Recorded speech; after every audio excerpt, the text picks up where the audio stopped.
नमस्कार दोस्तों, आज की वीडियो में हम दक्षिण भारत के बारे में पढ़ रहे हैं। खान सर की हिस्ट्री का पीडीएफ है लेक्चर 12, जिसमें हमने पल्लव वंश के बारे में पढ़ चुका है और आज चोल वंश के बारे में पढ़ेंगे। चोल वंश तंजौर। चोल वंश के संस्थापक विजय याले थे। इन्हें चोल वंश का द्वितीय संस्थापक कहते हैं। इन्होंने नर केसरी की उपाधि धारण की थी। चोल वंश में पल्लव के सामंत थे। पल्लव के ध्वंसावशेष पर चोल वंश की नींव रखी गई। इन्होंने अपनी राजधानी तंजौर या तंजाउर को बनाया। 9वीं सदी में उभरा यह चोल वंश संगमकालीन चोल वंश की ही शाखा थी। इस वंश का अगला शासक आदित्य प्रथम बना। इसने पल्लव शासक अपराजित को पराजित कर दिया, जिससे कि पल्लव का अंत हो गया। इन्होंने कोंडदराम की उपाधि धारण की। चोल का अगला शासक परांतक प्रथम बना। इसने मदुरै जीतकर मदुरै कोंड की उपाधि धारण कर ली। इसकी जानकारी उत्तर मेरु अभिलेख से मिलती है। परांतक प्रथम पहला ऐसा चोल शासक था जिसने भूमि सर्वेक्षण करवाया। परांतक प्रथम ने राष्ट्रकूट शासक क्रिस्टिस ने तक्कोलम के युद्ध में पराजित कर दिया। चोल वंश का अगला शासक राजराज बना। इसका मूल नाम अरिमोलिवर्मन था। इसने श्रीलंका के उत्तरी भाग को जीतकर चोल वंश में मिला लिया और मामुंडी चोल की उपाधि धारण की, किंतु इन्होंने श्रीलंका को चोल साम्राज्य में शामिल नहीं किया। इसकी अपनी राजधानी तंजौर में बृहदेश्वर मंदिर का निर्माण करवाया। ईसाई धर्म को मानने वाले थे। इसने शिवपाद शेखर की उपाधि धारण की। राजाराज अपने अंतिम दिनों में मालदीव पर भी अधिकार कर लिया और एक दूत मंडल चीन को भेजा। अगला चोल शासक राजेंद्र प्रथम बना। यह चोल वंश का सबसे प्रतापी शासक था। इसने श्रीलंका को पूरी तरह जीत लिया और वहां की राजधानी अनुराधापुर पर आक्रमण करके वहां के शासक महेंद्र फाइव को बंदी बना लिया। राजेंद्र प्रथम बंगाल के शासक महिपाल को पराजित कर दिया और गंगईकोंड की उपाधि धारण कर ली और वहां से गंगा जल को लाया। इस शहर में उसने एक तालाब बनवाया और उसने गंगा जल मिला दिया। इस तालाब का नाम चोल गंगम रखा। अपनी राजधानी के बगल में एक नया शहर बसाया जिसे गंगईकोंड चोलपुरम कहते हैं। राजेंद्र प्रथम ने सुमात्रा अर्थात इंडोनेशिया पर आक्रमण किया और वहां के शासक शैलेंद्र को पराजित कर दिया। राजेंद्र प्रथम अब अरब सागर में स्थित सदीमंतिक नामक द्वीप पर भी अधिकार कर लिया। राजेंद्र प्रथम चोल वंश का पहला शासक था जिसने 72 सदस्यीय दूत मंडल चीन भेजा। इस वंश के शासन कोलांतुक द्वितीय थे, जिन्हें चिदम्बरम मंदिर में स्थापित गोविंद राज अर्थात विष्णु की मूर्ति मंदिर से हटाकर समुद्र में फेंकवा दिया, जिसे रामानुजाचार्य ने समुद्र से निकालकर तिरुपति मंदिर में स्थापित करवाया। इस वंश के अंतिम शासक राजेंद्र तृतीय थे, जिनके बाद यह वंश स्वतः समाप्त हो गया। चोल वंश की स्थानीय स्वशासन भारत का सबसे प्राचीन स्थानीय स्वशासन है। इस समय स्थानीय स्वशासन का चुनाव लॉटरी पद्धति द्वारा होता था। चोल प्रशासन में महत्वपूर्ण पद राजा का होता था। राजा को सहायता देने के लिए मंत्रिपरिषद होती थी। चोल वंश प्रशासन में भाग लेने वाले उच्च श्रेणी के अधिकारी को पेरुंदनम तथा निम्न श्रेणी के अधिकारी को सेरुंदनम कहा जाता था। इस समय राजा का उच्च अधिकारी को उडनकुट्टम कहा जाता था। इस समय अधिकारी के वेतन न देकर भूमि अनुदान के रूप में दिया जाता था। इस समय प्रशासन की सुविधा के लिए पूरे चोल साम्राज्य को 6 प्रांतों में बांटा गया था। उस प्रांत को मंडलम कहा जाता है। नाडु जिला को कई कुर्रम यानी ग्राम समूह में बांटा गया। चोल वंश में आय का मुख्य स्रोत भू राजस्व था। चोलों की नौसेना सबसे शक्तिशाली थी। चोल वंश में शिव मंदिरों का निर्माण हुआ जो द्रविड़ शैली में बने थे। द्रविड़ शैली को विमानन शैली भी कहते हैं।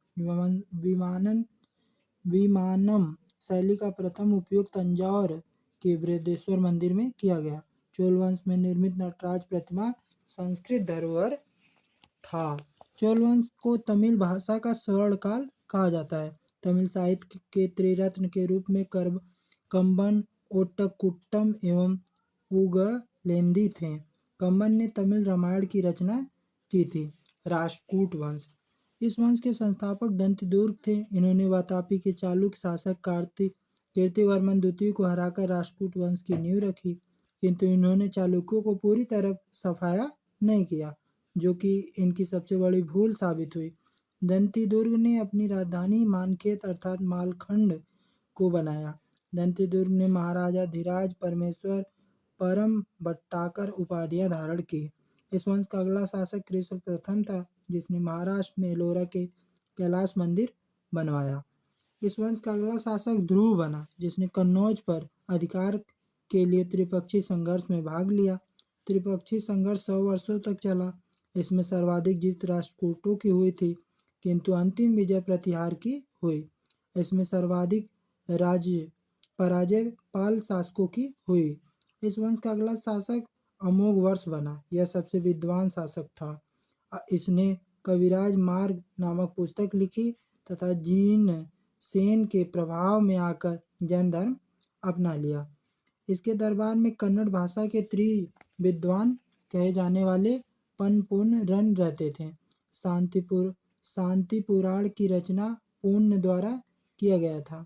इस वंश का अगला शासक इंद्र तृतीय बना।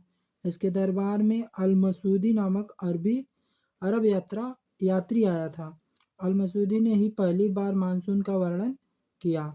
इस वंश का अगला शासक कृष्ण तृतीय बना। इसने तक्कोलम के युद्ध में चोल वंश परांतक को पराजित कर दिया।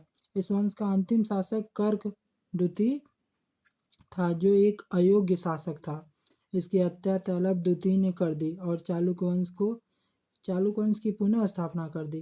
तैलप द्वितीय का चालुक्य वंश कल्याणी का चालुक्य वंश कहलाया। पल्लव वंश 7वीं शताब्दी। पाल वंश के संस्थापक गोपाल थे। पाल वंश के शासक बौद्ध धर्म के ब्रजियान शाखा के अनुयायी थे। पाल वंश बिहार बंगाल के क्षेत्र में था। पाल वंश की राजधानी मुंगेर थी। इन्होंने बिहार शरीफ अर्थात नालंदा में ओदनपुरी विश्वविद्यालय की स्थापना की थी। पाल वंश का अगला शासक धर्मपाल था। इसने कन्नौज पर अधिकार के लिए त्रिपक्षीय संघर्ष में भाग लिया, किंतु इनकी पराजय हुई और इसी कारण पाल साम्राज्य का विकास रुक गया। धर्मपाल ने भागलपुर बिहार में विक्रमशिला विश्वविद्यालय तथा बांग्लादेश में सोनपुर महाविहार की स्थापना की। उत्तरापद स्वामी का उत्तराधिकारी धर्मपाल ने धारण किया और इस उपाधि से गुजराती कवि सोट्ठल ने संबोधित किया था। अगला शासक देवपाल बना। इसी ने राजधानी मुंगेर को बनाया। इसके दरबार में अरबी यात्री सुलेमान आया था। इसने बंगाल को रुहमा शब्द से संबोधित किया। इस वंश का अगला शासक महिपाल बना। महिपाल ने पाल वंश का विकास पुनः प्रारंभ कर दिया, जिस कारण इसे पाल वंश का द्वितीय संस्थापक कहते हैं। इसने आदि दीपंकर नामक बौद्ध भिक्षुक के नेतृत्व में एक दूत मंडल तिब्बत में ब्रजियान शाखा के प्रचार के लिए भेजा।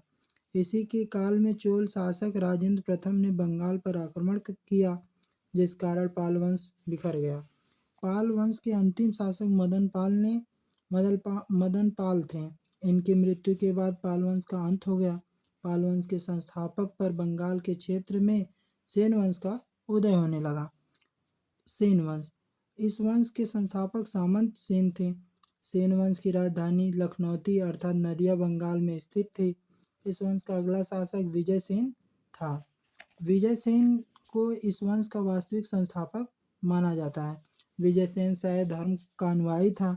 विजय सेन ने अपनी 2 राजधानी बनाई। पहली राजधानी विजयपुरम जो पश्चिम बंगाल में थी, दूसरी राजधानी विक्रमपुरम जो पूर्वी बंगाल में थी। यह वर्तमान में बांग्लादेश में स्थित है। विजय सेन ने परमेश्वर परम भट्टाकर और महाराजा धीराज की उपाधियां धारण की। विजय सेन का उत्तराधिकारी वल्लाल सेन था। वल्लाल सेन विद्वान तथा समाज सुधारक था। दान सागर एवं अद्भुत सागर ग्रंथ की रचना वल्लाल सेन ने की। अद्भुत सागर की रचना के दौरान ही इनकी मृत्यु हो गई, जिसके बाद लक्ष्मण सेन ने इसको पूरा किया था। इसके दरबार में विजय इसके दरबार में जयदेव नामक विद्वान रहते थे। जयदेव ने गीत गोविंद नामक पुस्तक की रचना की। लक्ष्मण सेन के बाद कोई भी योग्य शासक नहीं बना और 11वीं सदी के अंत में सेन वंश समाप्त हो गया। परम भागवत की उपाधि लक्ष्मण सेन ने धारण की थी। लक्ष्मण सेन सेन वंश का प्रथम शासक था, जिसने अपना अभिलेख हिंदी में उत्कीर्ण करवाया था। इससे पहले अभिलेख प्राकृत भाषा में लिखा जाता था। गुर्जर प्रतिहार वंश की उत्पत्ति गुजरात व दक्षिण पश्चिम राजस्थान में हुई थी। इस वंश के संस्थापक नागभट्ट प्रथम थे। नागभट्ट प्रथम ने मालवा के क्षेत्र पर अपना अधिकार कर लिया। प्रतिहारियों के अभिलेख में इन्हें श्री राम के छोटे भाई लक्ष्मण का वंशज बताया गया है। पुलकेशिन द्वितीय के ऐहोल अभिलेख में सर्वप्रथम गुर्जर जाति का उल्लेख मिलता है। इस वंश का दूसरा सबसे प्रभावशाली शासक वत्स्य राज था और इसी ने कन्नौज के लिए त्रिस्तरीय संघर्ष में भाग लिया।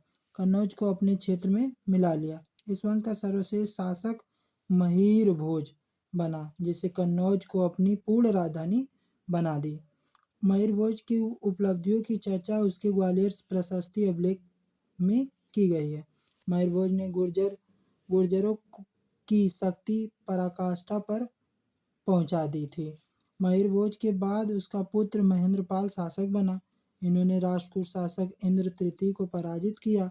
महेंद्रपाल के दरबार में प्रसिद्ध विद्वान राजशेखर रहते थे, जिन्होंने कर्पूर मंजरी, काव्य मीमांसा, बाल रामायण आदि ग्रंथों की रचना की। स्कंद पुराण में इस वंश को गुर्जर कहा गया। इस वंश का अंतिम शासक यशपाल बना। यशपाल के बाद यह वंश स्वतः समाप्त हो गया। चंदेल वंश या जजाकक भुक्ति वंश, यह वंश मध्य प्रदेश के क्षेत्र में था। इसे जेजाक भुक्ति वंश भी कहा जाता है। इस वंश के संस्थापक नन्नुक थे। इस चंदेल शासक ने मंदिर निर्माण के क्षेत्र में वेसर शैली अर्थात द्रविड़ शैली और नागर शैली को जन्म दिया। वेसर शैली को मिश्रित शैली भी कहते हैं। मध्य भारत में बनने वाले अधिकांश मंदिर वेसर शैली में बने हैं। इसने खजुराहो में विष्णु मंदिर बनवाया। इस मंदिर को खजुराहो का चतुर्भुज मंदिर कहा जाता है। प्रारंभ में इसकी राजधानी कालिंजर अर्थात महोबा थी, किंतु बाद में खजुराहो स्थानांतरित कर दिया गया। इस वंश का अगला शासक यशोवर्मन बना। इस वंश का अगला शासक धंग था। यह शिव को मानता था। इसने खजुराहो में एक विशाल शिव मंदिर का निर्माण करवाया। इसे कंदरिया महादेव के नाम से जाना जाता है। इस मंदिर के प्रांगण में नंदी बैल की मूर्ति है, जो कि सबसे बड़ी नंदी बैल की प्रतिमा है। राजा धंग ने जिन्नाथ, विश्वनाथ और वैद्यनाथ मंदिर का निर्माण करवाया। धंग ने प्रयाग में गंगा यमुना के संगम पर जल समाधि ले ली।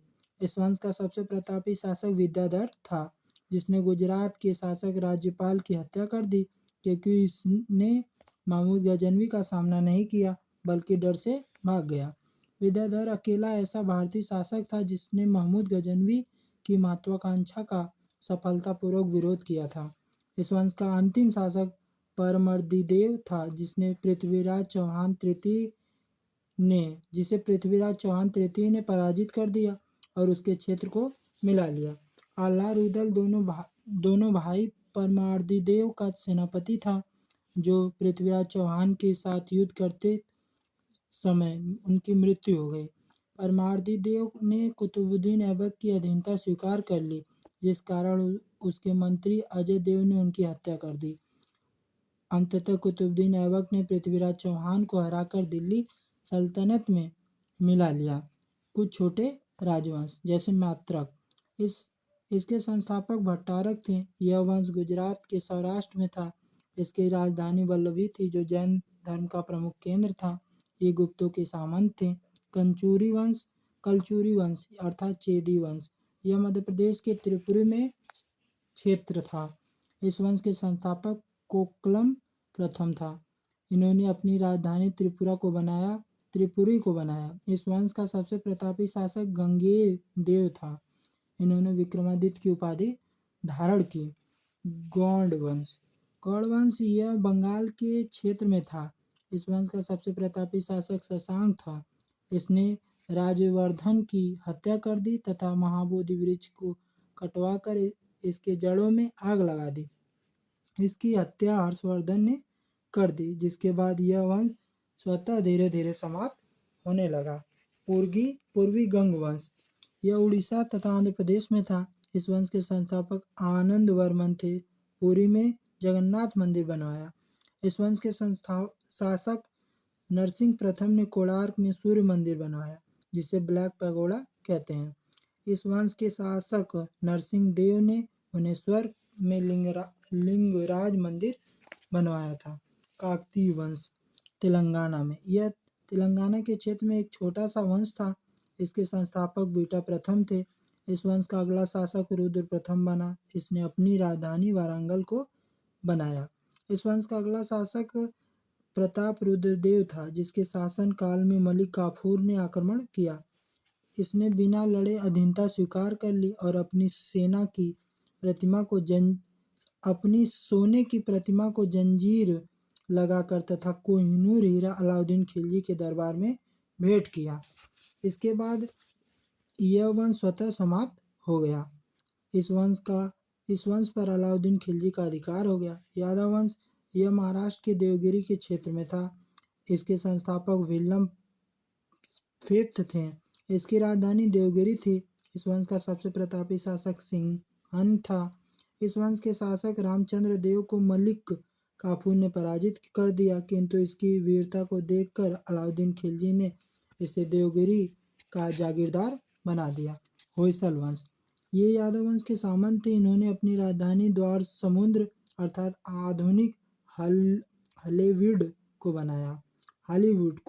इस वंश के संस्थापक विष्णुवर्मन थे। इन्होंने वेल्लूर में चेन्ना केशव मंदिर बनवाया। इस वंश का अंतिम शासक वीरलाल तृतीय था, जिसे मलिक काफूर ने पराजित कर दिया और यह वंश समाप्त हो गया। कश्मीर का इतिहास। कश्मीर के इतिहास के बारे में जानकारी संस्कृत के कल्हड़ की पुस्तक राजतरंगिणी से मिलता है। राजतरंगिणी यह ऐसा संस्कृत साहित्य है जिसमें क्रमबद्ध तरीके से इतिहास लेखन का पहली बार प्रयास किया गया। यह ग्रंथ ऐतिहासिक रूप से इसलिए महत्वपूर्ण है क्योंकि कल्हड़ ने पक्षपात रहित होकर राजा के गुण और दोषों का वर्णन किया। इसमें 3 वंशों की जानकारी मिलती है: कारकेट वंश, उत्पल वंश, लोहार वंश। कारकेट वंश 598 ईसा से 855 ईसा तक। इस वंश के संस्थापक दुर्लभ वर्धन थे। इसके दरबार में वेनसांग कश्मीर में आया था। इस वंश का शासक तारपिंड सबसे क्रूर शासक था। इस वंश का सबसे योग्य शासक ललितादित्य मुक्तापिंड था, जिसने मालवा के चंदेल शासक यशोवर्मन को पराजित कर दिया। कश्मीर में सूर्य का प्रसिद्ध मार्तंड मंदिर ललितादित्य द्वारा बनवाया गया। तक्षशिला, राजपूताना, सिंहपुर, उड़ीसा और पुंछ इसी वंश का क्षेत्र था। दादोदर, गुप्त, उद्भट तथा क्षीर नामक विद्वान जयापीड़ के दरबार में रहते थे। इस वंश का अंतिम शासक उत्पलपिंड को मंत्री ने राज से हटाकर अवंती वर्मन को गद्दी पर बैठाया और कारकेट वंश का अंत कर दिया। उत्पल वंश। कारकेट वंश के बाद कश्मीर पर उत्पल वंश का अधिकार हो गया। इस वंश का संस्थापक अवंती वर्मन थे। इन्होंने अवंतीपुर नामक नगर बसाया। रत्नाकर एवं आनंदवर्धन नामक कवि अवंती वर्मन के दरबार में रहते थे। अवंती वर्मन का योग्य मंत्री सूर था। अवंती वर्मन के समय सूर्य नामक अभियंता ने नहरों से सिंचाई का निर्माण करवाया। अवंती वर्मन का उत्तराधिकारी शंकर वर्मन ने गुर्जर को जीतकर अपने साम्राज्य का विस्तार किया। इस वंश में प्रथम महत्वाकांक्षी शासिका रानी रिद्दा थीं, जो क्षेमगुप्त की पत्नी थीं। इनकी मृत्यु के बाद इस वंश की बागडोर संग्रामराज के हाथ में आई, किंतु संग्रामराज इस वंश का अंतिम अंत करके लोहार वंश की स्थापना कर दी। लोहार वंश किंतु संग्रामराज इस वंश का अंत करके लोहार वंश की स्थापना कर दी। इसके बाद लोहार वंश, आज की वीडियो में हम यहीं तक जानेंगे। इसके आगे लोहार वंश के बारे में अगली वीडियो में जानेंगे। जय हिंद, जय भारत।